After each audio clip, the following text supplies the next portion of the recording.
You're listening to the WoA podcast with Laura and Lenina, where we talk about what's on your mind right now. Hello, everybody. Hey. So we're going to be talking about beauty, being a woman, body image. Big topic.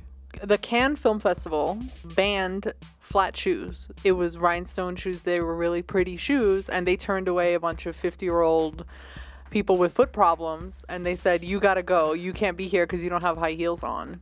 And so Emily Blunt, the pretty actress, was there for a film screening of hers, and she says, quote, "I think everyone should wear flats, to be honest. We shouldn't wear high heels anymore.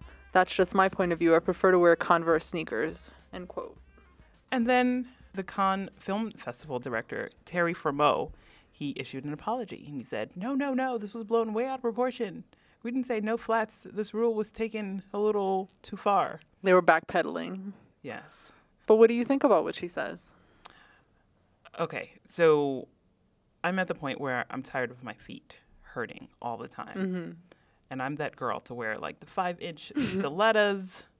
You know, I'm like, I like it. I love it. I love the way it looks. I think it's sexy, but I'm tired of the corns. I'm going to just go ahead and say that. I'm tired of it. I want pretty feet, but the damage has already been done. So yeah. I just wear a size larger now, and I wear flats. How are we supposed to have pretty feet but still wear these uncomfortable shoes? It's impossible. It is impossible. It's impossible. I gave up on wearing high heels a very long time ago. Mm-hmm. And you have nice feet for it. Okay, sure. My feet are nicer than they are when I wear heels because they're just uncomfortable. They hurt. The other night, Lenina and I went to the Emmy Awards. Oh, God. And Lenina was wearing her 5-minute heels, which I didn't know what that was at first. I was like, what's 5-minute heels? 5-minute shoes. What is that? They're the shoes that you wear to the curb, into a cab or car service, into wherever your venue or event space you're going, and that's it. And then you sit down. And then when you're ready, you get up. You count your steps. You got to save your steps. And I was wearing heels. Not heels, they were flats, but they were those pointy flats. Mm-hmm. And my feet were literally bleeding after walking like 4 blocks. And so Laura cabbed it home. I cabbed it from Midtown to New Rochelle, New York, which is in Westchester. $80 later, and a pair of purple fuzzy slippers later. I got to take off that extremely tight dress. Oh my gosh. And which brings me to this whole idea that pain is beauty or beauty is pain. Yeah. But why? Not for men. They're comfortable all the damn time. Well, I don't know. They wear things that aren't comfortable. Like what? I don't know. I'm not a man. Don't ask me. I'm getting defensive now. But yeah. But it's this idea like, oh, well, it's uncomfortable, but look how beautiful it is. Look at these shoes. Look at this dress. But see, my thing is, if all women would stop wearing heels and they would stop advertising heels, then we wouldn't have to wear them anymore and we wouldn't have to be in pain. Okay, so you're going to get 6 billion women to come to a consensus about what they should wear. Well, I don't think anything should be like imposed on someone. So if you like wearing heels and you're comfortable with it and you like it, then go for it. But you shouldn't tell someone that doesn't want to wear heels that they can't come to an event because they don't want to be uncomfortable. Sure. That's not fair. Okay. So here's the thing about that. It feels like it sniffs of like sexism. It's like there's this beauty standard, and in order for you to be dressed up, you've gotta have the hair, the makeup, the dress, the shoes. And so it's like, well, this is a formal event, and you're wearing flats. Well, what's going on? I don't know if this was actually what's going on, but that's how I took it. Mm-hmm. But then I don't want to be the dowdy person at the party. I want to have the highest heel, the biggest hair, the most lifted and separated breasts, and like the most snatched waist. I'm just saying. So it's a competition. No. I just don't want. You want to be the most that I can be in comparison to yourself. Yeah, it's got to be not snatched. to other women. The higher the heel, the closer to God. The bigger the hair, the Yeah, the closer closer to God, because you're going to die sooner. of foot pain. Of what? Let's take a look at what wearing high heels can do to your feet. All right, let's hear it. From the Daily News, it says that high heels are one of the leading causes of foot problems in women. Up to 1/3 of women who wear them suffer from chronic medical conditions as a result. And some of the medical conditions that I found when I looked it up: bunions, corns, calluses, hammer toes, plantar fasciitis, muscle tightness, back pain, nerve compression, sciatica, and there were so many more. Okay, I'm going to put you on blast because that quote from the Daily News was from a Dr. Samadi.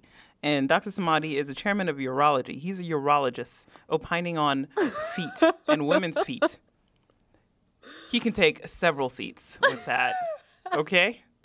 Well, anyway, but besides that, in my early 20s, I was doing it. I was like whipping out the pumps. I wore shoes everywhere. I was always like to the nines. How old are you now, Lenina? I'm in my late 20s. Okay. Back then, I was like really kicking it hard, and then I got like all these like foot problems. Like I got like hammer toes, corns, and I'm like, oh my God, they're so unsightly. And so then I got surgery. Yes, there is surgery for this to like correct hammer toes. Wait, so what is the hammer toe again? Is that the big toe or the little toe? You mean you're thinking bunion? Oh, so the hammer toe is in the middle. No, the hammer toe is just a condition of the joint in your toes. Okay. And so like when there's this bone that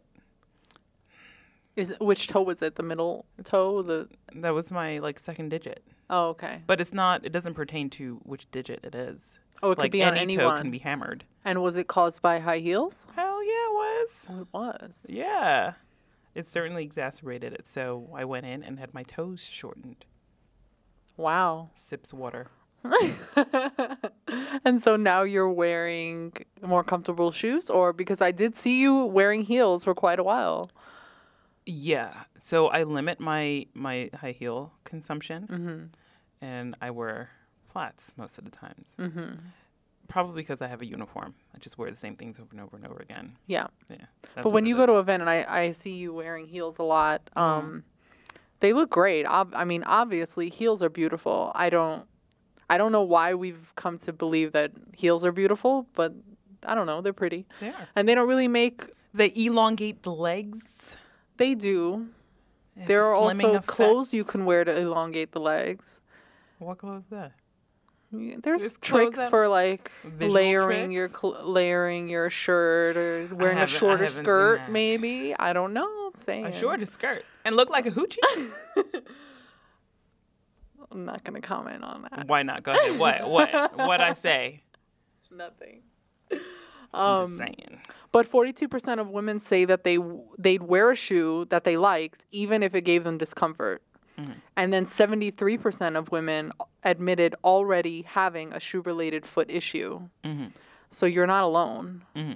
I don't wear high heels. I'm done. I gave up on them. First of all, I'm 5'11". I don't need heels. Yes, they look great, but that's just not me, and that's not my style, and they're not comfortable for me. So I'd rather be comfortable and be able to walk by the end of the night than wear shoes that look good. I enjoy being tall.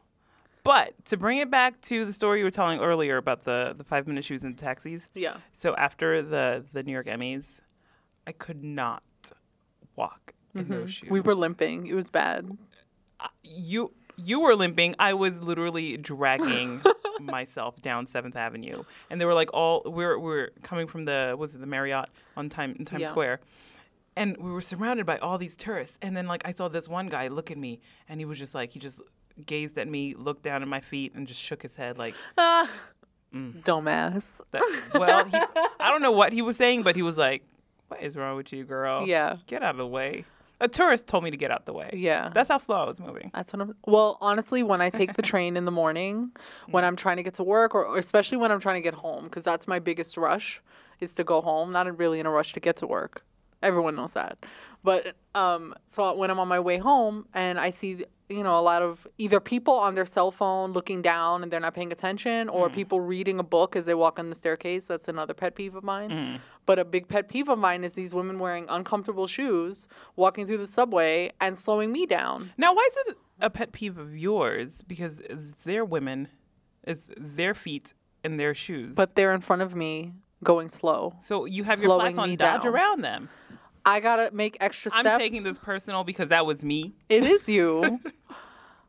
It is. But I'm glad you brought up the subway because I have this thing that just makes my blood boil. There's this new subway etiquette ad campaign.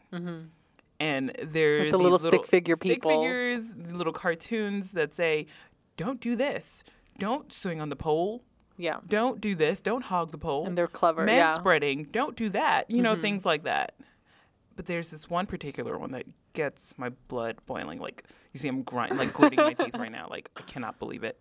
There's this ad. It's a primping.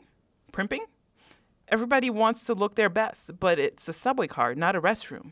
And then there's this image of a man clipping his fingernails, which is gross, by the way. Don't do that. And a woman who's like combing her hair. She has the mirror up. And I was just like, how dare you? And then, but do you notice the guy in the middle is a guy in a suit?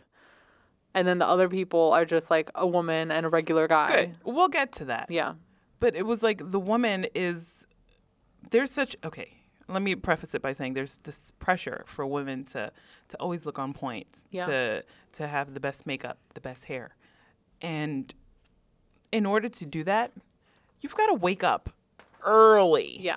Like, okay, you got to wake up like an hour early. Like, I would have to wake up an hour early to do my makeup and all that. Yeah. And so I saved time by doing it on the train. And so I felt really offended because I'm like, wait a minute. You want me to look perfect? And when I try to steal some time on the train, you're telling me, no, don't do that. We don't want to see how this works. Don't inconvenience us. We don't want to know the behind the scenes. Yeah, don't inconvenience us. No. We don't want to see it. Do it at home. Yeah. And that makes me so angry because it like sniffs of sexism. Yeah. And it's just like, wait, that's effed up. Yeah. And I'm doing my makeup on the train no matter what you say. Yeah. I mean, clipping nails. You know, I've been guilty of painting my nails on the train, but it's usually when I'm like in a corner and no one's like around me. I know it smells. Yes, because the fumes don't move and travel. It smells fine. But if I don't have time, then I don't have time. You know? I mean, was there one for like eating that you're not supposed to eat like fried chicken and rice on the train? Because that's gross. And then you take the bones and you throw them on the floor. I've seen that. Terrible. I've never done that. That is terrible. Don't do that. But yeah, there's this pressure of... I would never do that. I would never do that. No. There's this pressure of that we have to look perfect all the time. And then there's all these standards to live up to of everyone on the cover of the magazine and then people on TV and everybody is always looking camera ready. But then you can't like do your hair or makeup on the train. Like, why is it anyone's business what you're doing on the train? As long as you're not spreading your stuff out and taking seats from people. If I'm brushing my hair, then I'm brushing my hair. Mind your business. I don't see a problem with it. It really doesn't bother me. But this from a person who's done their makeup on the trains for years. Yeah, I've most New Yorkers, harassed. I would say. I've gotten harassed and made fun of because I'm doing my makeup. Whoa. Yeah. By who? Mostly other women.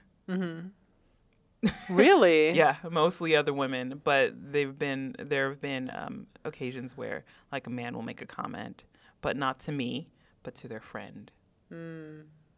And things like that, like, oh my God, what is she doing? You better watch out for that mascara wand. It might end up in your eye, blah, blah. Wow. Or, you know, the dumb dad jokes. Yeah, but so how long does it take for you to get ready in the morning?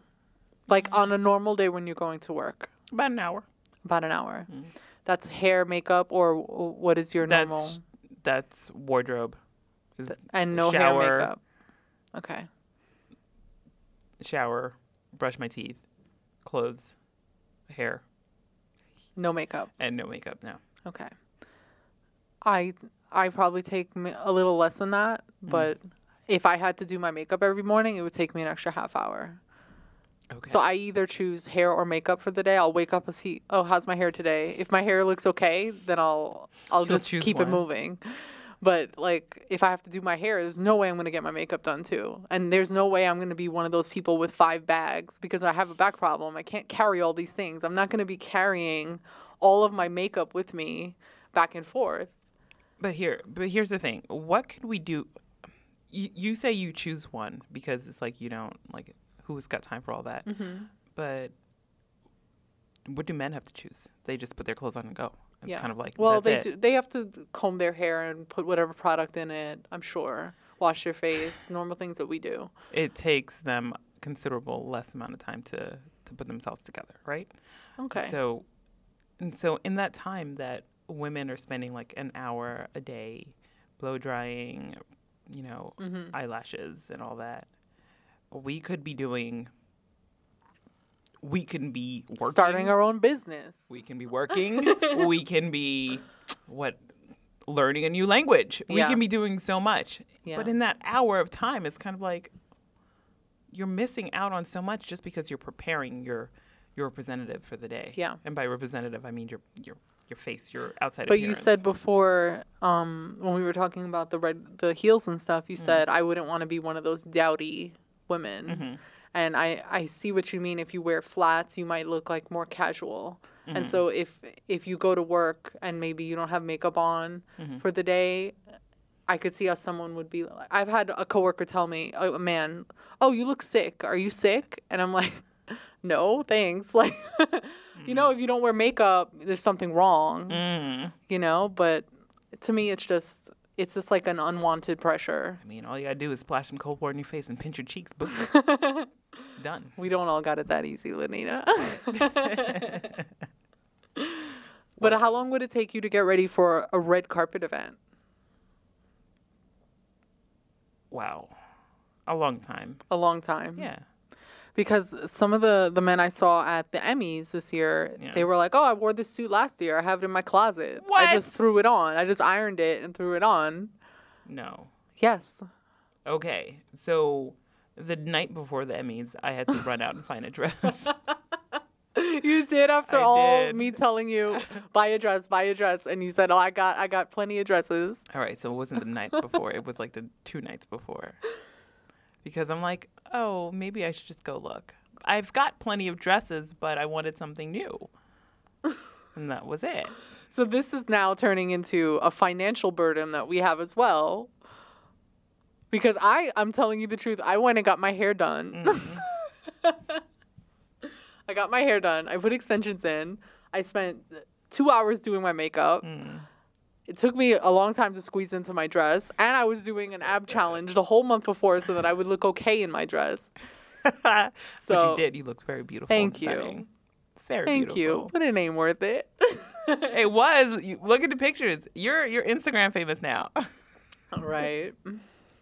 No. I don't know. I guess I wish social media was less shallow. Because so many people will like our photos from the Emmys when we're all dressed up. Mm. But I wish there was some more practical, like, oh, I like that you're donating your time, or I like the work you're doing, or something more substantial. Because there's so much pressure on what we look like and the outside. But none of that matters. You know what I mean? Like in the actual... In the scheme of it all. In the grand scheme of it all. You won't be on your deathbed and saying, "Man, I'm so glad I wore those stilettos at the 2015 New York Emmys." I probably won't even own those shoes by then. I'll be like, "Oh, those shoes? They hurt. I threw them out." I'll remember the experience. Yeah, actually, true story. My cousin was eyeballing the shoes, and I was hoping she would ask for them, so I can be like, "Here, take them. I don't want to wear them ever." I was hoping. You would give that pain to someone else, to family? Only if she'd ask for it. I wouldn't. I wouldn't just offer them up. It's messed up. I wouldn't be like, "Girl, you want a pair of shoes?" Oh my God. Even though I know they're gonna kill you, but if she'd ask for them and say, "Girl, these shoes look so dope on me. Let me borrow them," and I'll be like, "You should keep them." That's what I'll be. "Girl, you be doing me a favor. You don't even know." That's what I'll say. It's mean, Lenina. It's not mean. She asked for them. I'm just saying. Good thing she don't. Note to everyone, do not ask Lenina for her shoes, because if she gives them up, that means she's not happy with them. That's not true. That's not true. But you bring up social media, and there was this Kylie Jenner lip challenge. Shallow. Oh my God. When there was this whole big debate, speculation about Kylie Jenner and how she got her lips so full. She clearly had plastic surgery on many things, and so to assume that her lips were natural, come on. Well, I don't know what kind of work she's had done other than her lips, because she actually said allegedly her nose. I don't know. But on the show she said that she got some lip fillers. It was discussed. But before that episode aired, they weren't talking about it at all. And so it left everyone, to like, they use their imagination. Yeah. Well, she said she's not doing anything to her lips. Let's figure out like how we can have full lips just like that. And so people just started sucking on shot glasses. And by sucking, I mean like they put their lips on the inside of a shot glass and then suck all the air out of it. Yeah. And so in creating a suction and it plumped up their lips. It's made them swollen. Right. And bruised. I saw some bruised pictures too on there. I was like, oh my God, people are crazy. Oh, before this whole challenge, I'd never heard of it. I didn't even know it existed. Yeah. Like, people actually did that. Well, you are blessed to have naturally full lips. Oh, I don't have a top lip.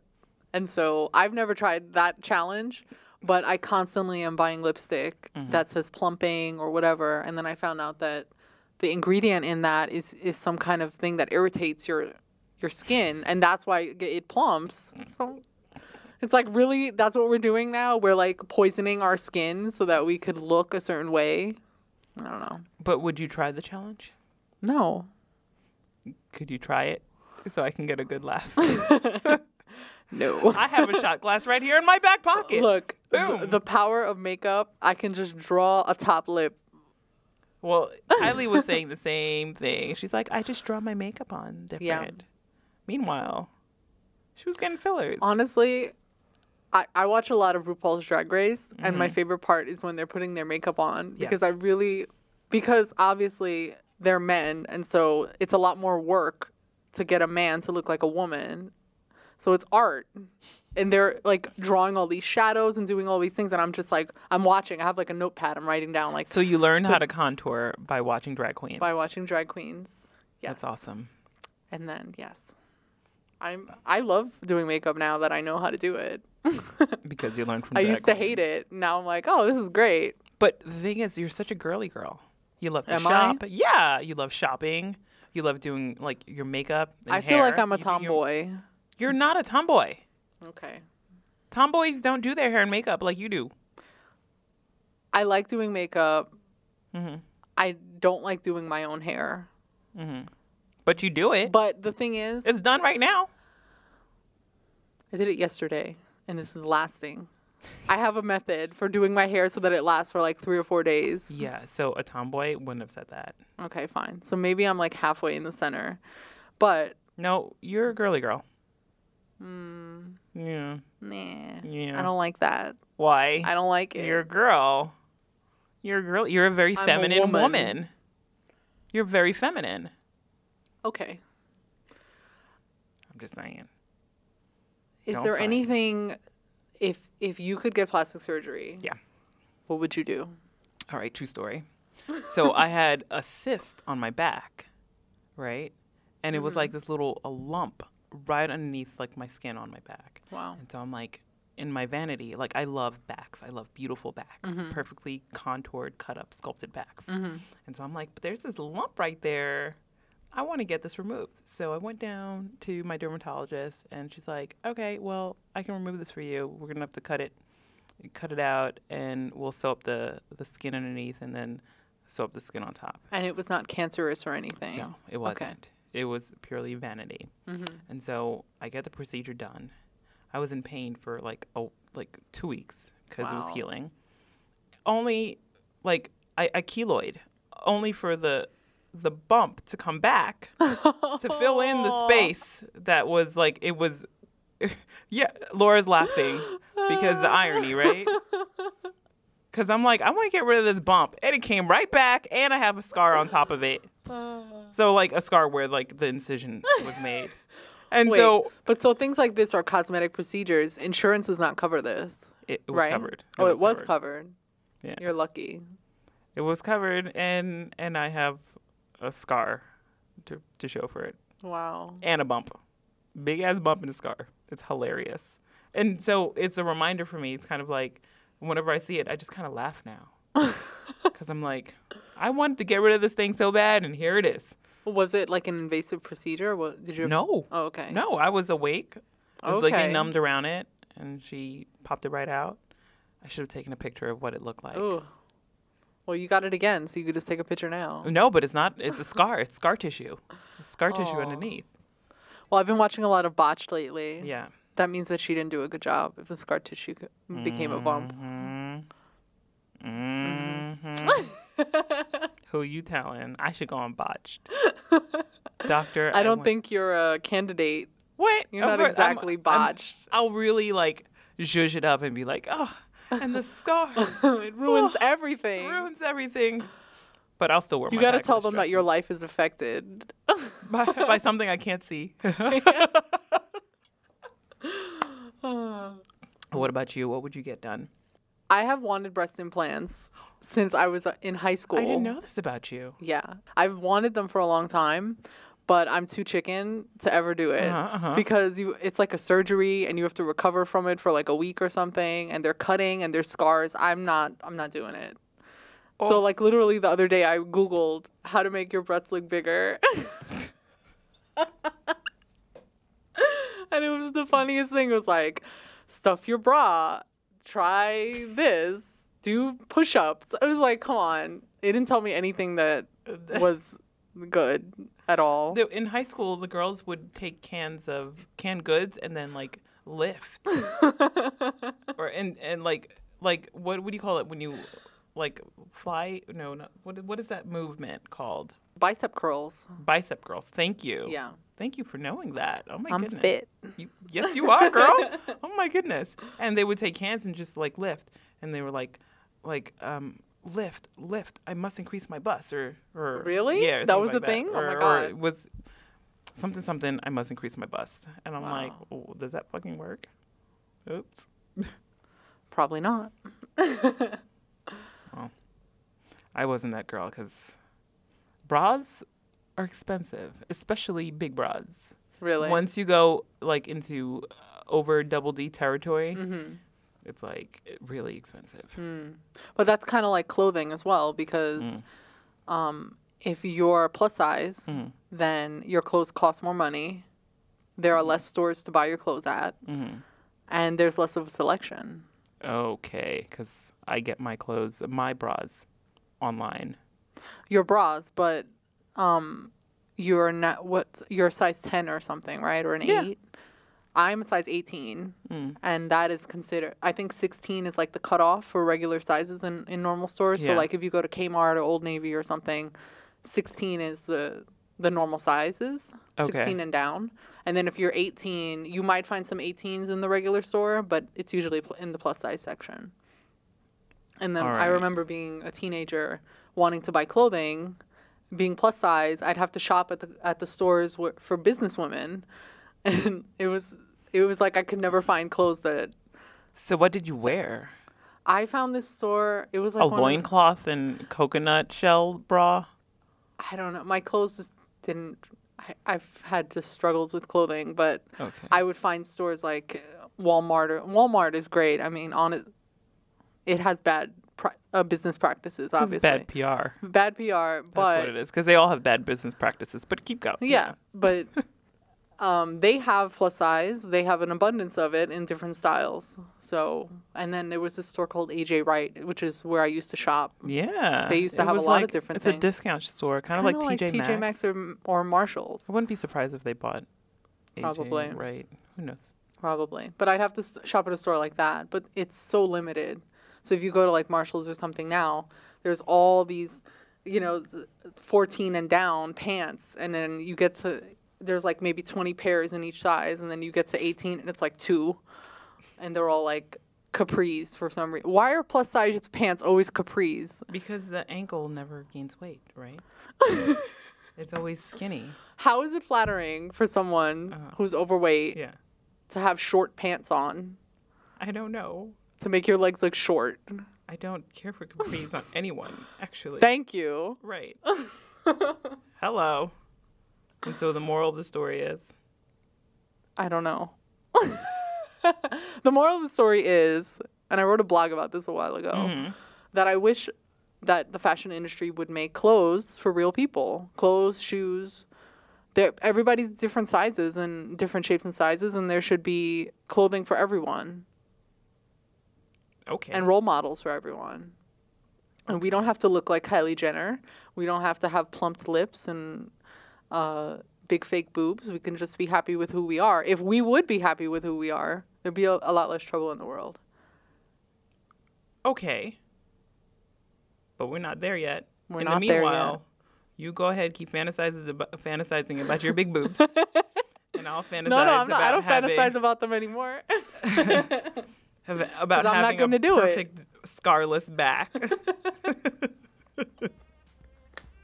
If you guys bump into me in the street, ask to see the scar. I'll show you. That's so funny. Yeah, isn't that funny? The irony. Well, my moral of the story is don't wear flats to con. Or is it can? Or is it the Cannes Film Festival. What Laura said. Don't wear flats. Also, we have to give a special shout out to Chris Palmetto. He's a fan of the show. Who knew? Thank you for listening. Thank you. Thank you to everyone for listening. Gee whiz. And let us know your beauty struggles, or I mean, especially if you're a guy, we want to know how is it so hard to get dressed in the morning, and what is your beauty routine, because we're struggling over here. Which Axe product should I wear today? No. Those Axe body sprays are gross. My 14-year-old nephew wears that stuff. It's cute. The chocolate one? It's chocolate? It smells terrible. It smells like chocolate? It's disgusting. I don't know. There's one that says like heat and lust and whatever. Oh. Or like they have very provocative names. But either way, thank you for listening. And if you want to find out more about us, you can go to wofi.com. Listen to our podcast, watch our videos, and we've got new videos coming soon. Yay. Yay. Bye. Later. WoA Podcast is produced by myself, Lenina Mortimer, and Laura Mioli. Find out more about us on wofi.com.